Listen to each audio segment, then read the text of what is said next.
Okay, so in this video, I'm going to be sharing things you must know before renting a car in Italy.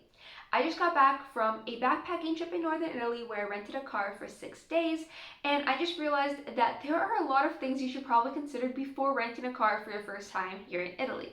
So let's just get into it. The first thing to keep in mind is whether you want or need an automatic versus manual transmission. Now, automatic transmissions are a lot more uncommon here in Italy as pretty much everyone drives a manual car. So if you are looking for an automatic car, you were really going to want to book in advance before the automatic options sell out. And two, you're going to expect to pay a couple to a few $100s more just because they are in higher demand for tourists. So do keep that in mind. And then on top of that comes other hidden and extra costs. So basically, a major added fee, probably the biggest one, is if you're underage, as you're going to be paying a pretty hefty underage fee if you're between 19 and 24.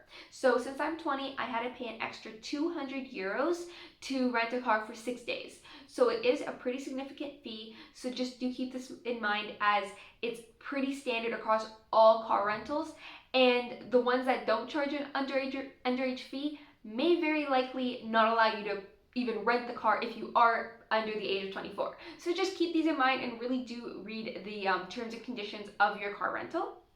And another added fee is cross-border fee, which will probably cost you around 60 euros, something around there. And basically, you're just gonna have to pay this fee if you want to cross into France, Switzerland, Austria, etc. And it's not a daily fee, thankfully, so just expect to pay that one-time fee. And then another added fee would be the GPS system.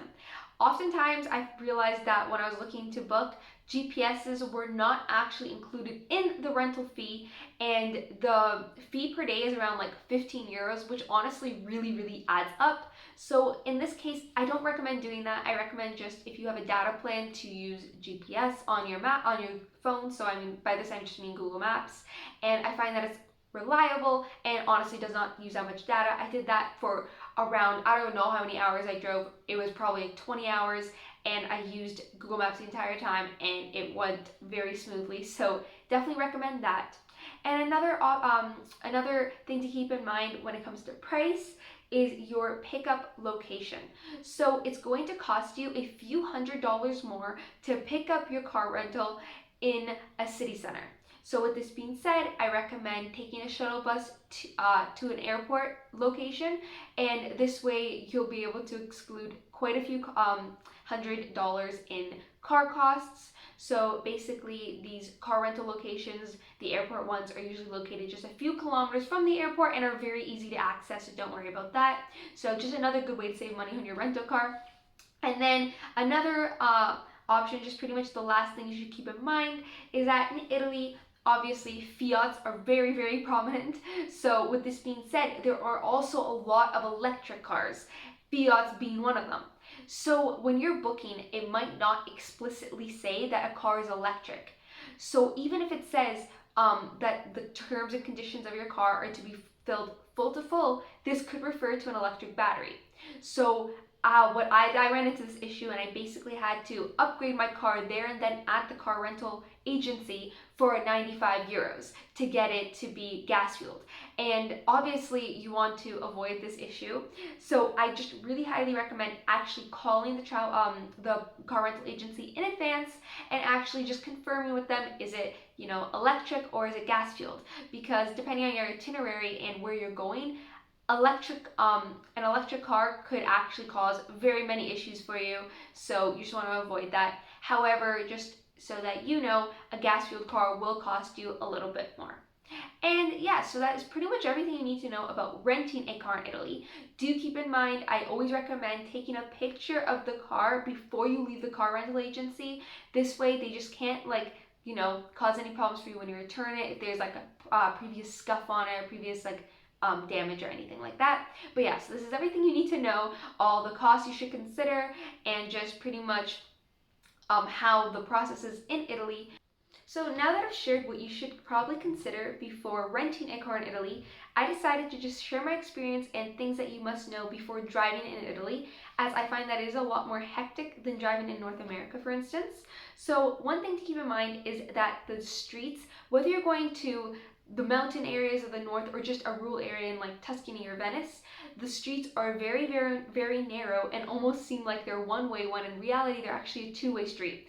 So they're super windy, and oftentimes you don't have much visibility of what anything around the curve.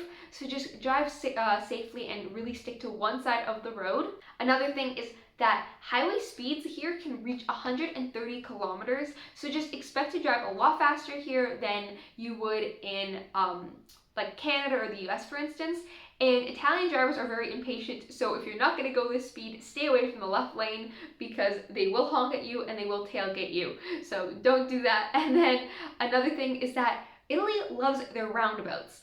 You can, like, driving from Venice to the outskirts of Venice, you're pretty much going to do like 2 roundabouts a kilometer. So just, if you're not used to roundabouts, make sure to yield and just pay attention at every roundabout that you do take, and also pay attention to what exit you are then taking. So if your GPS says like, take first exit, just make sure you're paying attention to which exit is first, second, third, etc. So just, yeah, keep this in mind. It can get a little confusing, especially if you're not used to it. Another thing is parking. Parking in Italy, no matter really where you're going, major cities, towns, can be limited and just really tricky to find, because there could be like a parking area, but it won't even be labeled. So it could be really, really tricky. Just find some place to park, especially if you're going to a touristy area. So yeah, just take your time, drive slowly, but drive with caution, and just try to find parking, but it can be a little difficult and you might have to parallel park as well, so do keep that in mind. And then the last thing I'd say about driving in Italy specifically, the main point to keep in mind, is that traffic lights here are not that common, nor are stop signs. So oftentimes pedestrians will just cross randomly. So just keep this in mind. Do really, really look out for pedestrians, even when you don't expect them to be there, and always yield to them. I feel like that's a good rule of thumb when driving in Italy. So yeah, these are just some things to know about, one, renting a car, and then obviously driving in Italy. So yeah, if you keep all this in mind and consider all these points before actually arriving in Italy and driving, you should be perfectly good to go. So yeah, just keep this in mind. If you have any questions, just comment them down below. And for more Italy content or any travel content, just please subscribe to my channel.